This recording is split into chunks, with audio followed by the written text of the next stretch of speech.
Ladies and gentlemen, welcome to the topic. Thunder! I like that one better. We're here with the game. That was the same one. You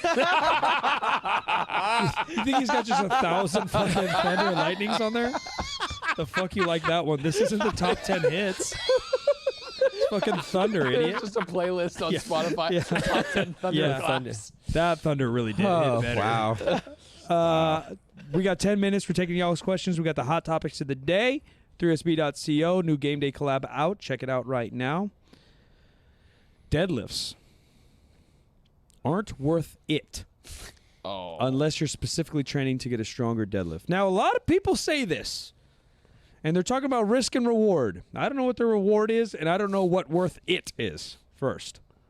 Are we on the same page, or are we not on the same I'm page? on the same page. Oh, what do you think? It's not worth it? I don't think it's worth it. Oh, what do you think is worth? I mean, I just think it's good to be like generally strong, picking shit up off the ground. It feels like that's the only one that's actually applicable to anything in the real world. Yeah, it's the only I'd rather do functional rows. lift. All right, so I think us three are against Nico. Yeah, Yeah. no, I'm the only one against you guys then. All right, so what do you got? What's it, and what's the risk? I mean, honestly, what's your goal?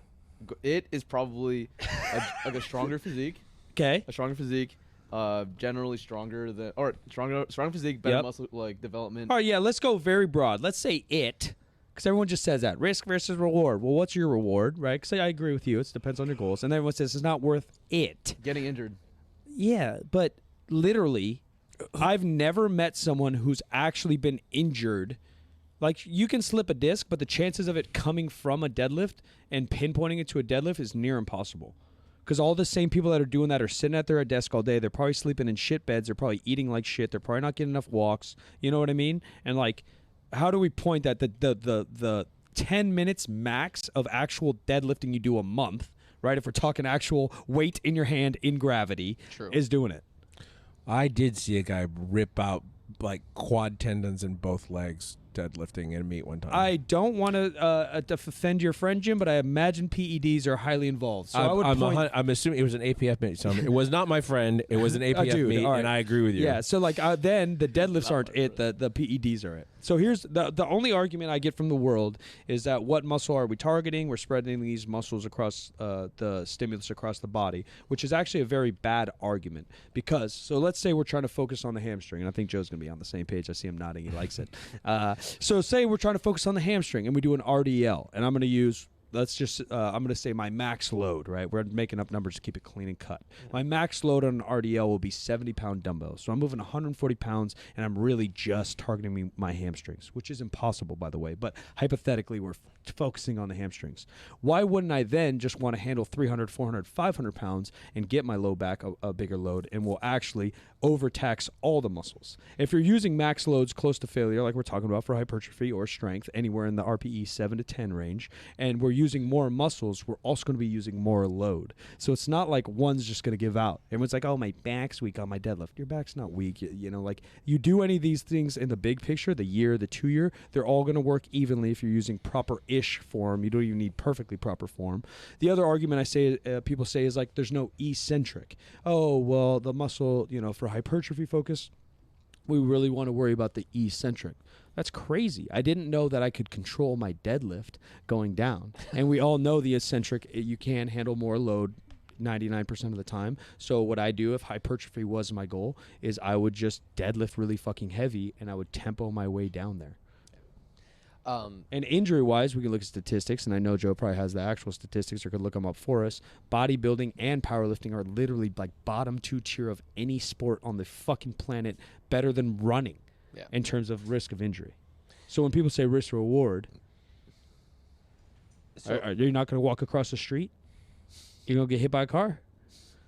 So here's what I'll say. One, I'm 100% with you on all that.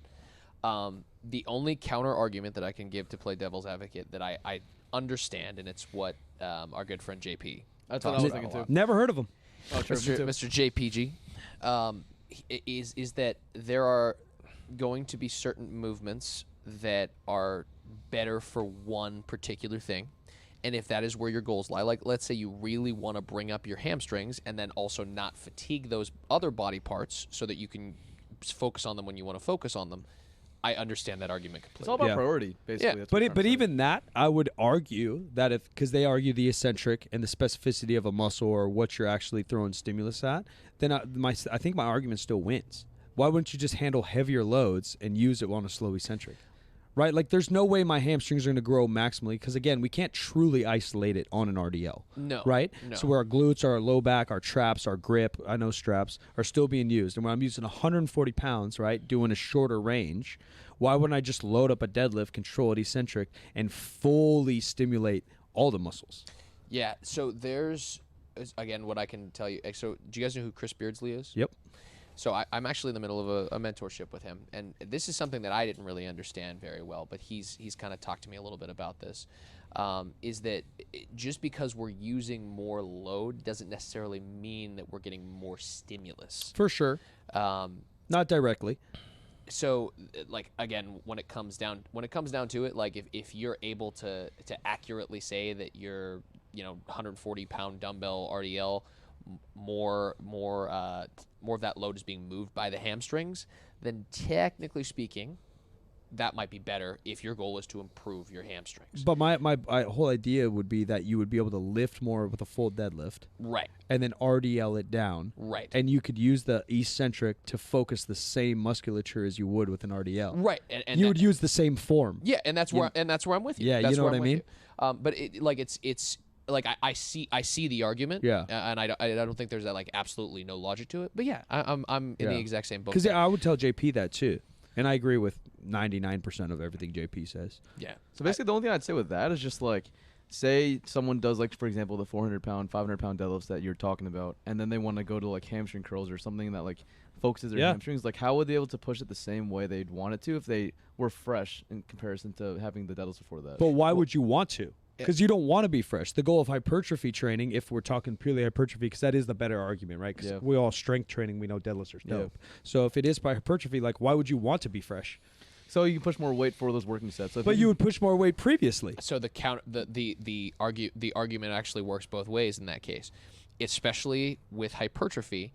If you bring a muscle to the point of mechanical tension failure or just short of it, it doesn't matter what the load is as long as you're within those rep ranges. Yeah, like 5 to 30. Yeah, like I can do hamstring curls first and move more weight, but if I'm going close enough to failure, it actually doesn't matter what the load is as long as the repetitions aren't too high. Right, and if we want to stimulate all muscle fibers, we want to get close enough to failure, and in my opinion, handle different rep ranges, right? So then I would do a slow eccentric deadlift, focusing on my hamstrings, right? I might shoot my butt back more than my typical strength deadlift.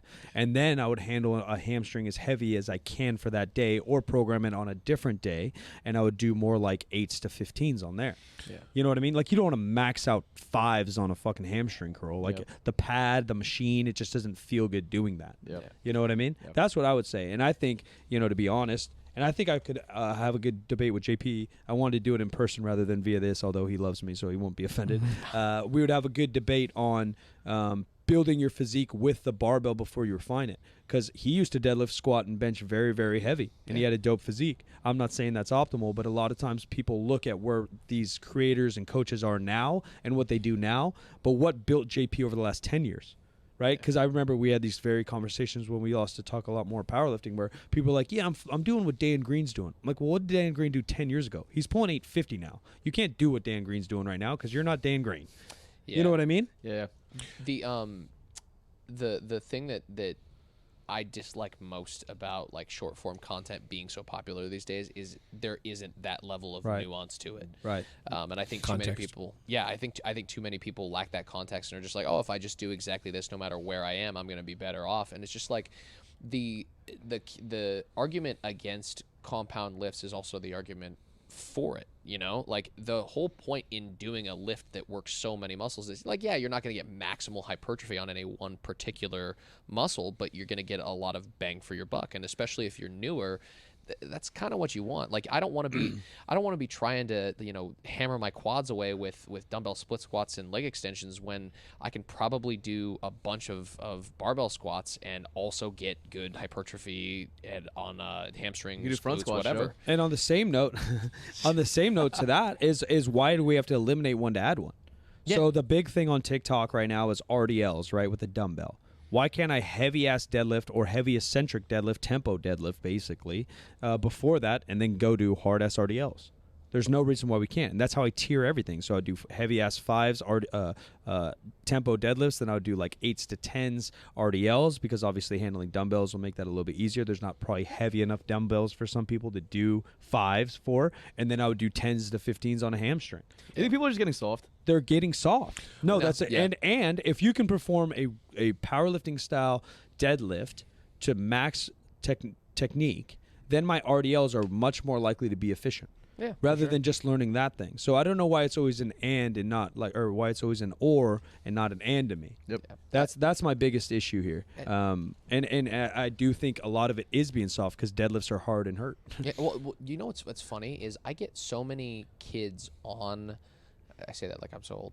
I get so many. He's been hanging out with me too much. Yeah, I really have. I say I've been calling kids- people young man this week. When I don't know why People who are half my age chap my ass. Yeah, I don't want people to be offended when I say kids. I always mean it loving. Like I called Nico that, and it's out of love. So because I know some people get offended Did by you that say he term. loves me? Okay, Aw. chill. You know what my only argument I would take? Hey, Mike, I don't like deadlifts. There you go. That's a much better argument to me. Oh, all right, let's find something to replace it, because I know if you're having fun, you're going to do this on the long term. Yeah. But if your argument is it's hard or this risk to reward thing, I just literally, there's no valid argument for it. One strong man said that on Rogan, and now everyone says it. Yeah. I would say this, that if I were to edit the question and say that 1 rep max competition style Is deadlift, it good for hypertrophy? Yeah, sure. It's- yeah. is it worth it? Yeah. I don't know. Yeah. Because what we're talking about multiple Yeah. rep sets. We're talking about deadlift training and not deadlift maxing. Yeah, but people, I would agree with you. Yeah, people throw the deadlift and just throw it out. But yeah, I would agree. If your goal's hypertrophy, a 1 rep max isn't needed. Sure. No. But that's every exercise. But Yeah. people like doing those lifts. Like they're like I was just about to say, so many kids on TikTok are just like, how do I power build? It's just like, first of all, I hate that term, but Yeah, it sucks but there's no better way to explain Yeah, it. But I there's- agree. I'm with you. yeah, Blame Mycotrend. yeah, honestly. Oh, Mike. Um, The Titan. but yeah, like people want to look strong, but they also want to be strong. For sure. And, you know, like it's just. I think that's the way of the future, man. Why can't we handle a heavy ass 3 or 5 on a deadlift? That, like, my hamstrings are fucking crazy. Yeah. I don't do an RDL in my goddamn life. You want to see them? I have massive quads, and for the majority of my training career, the only thing that I've done is squat. That's where like people just like, oh, it doesn't stimulate the muscle properly. I'm like, dude, go find any 600+ pound squatter and tell me they got small quads. Yeah. There's just none to be. Oh wait, Nico. I'm looking at one. His quads aren't small. No, your quads are pretty good for a 150 pounder. Nico, where can they find we'll you? see them on the Hoochie Daddy shorts. You can find me on Instagram at NicoFlores83kg and on YouTube at Nico Flores. Joe, what you got? You can find me on all social media just by typing in Joe Stanek, particularly the Tiki Talkies. Ladies and gentlemen, brand new episodes every Wednesday, Friday, 3sb.co. Check out the closeout. We got a sick collab with Game Day, and we'll catch you in the next one.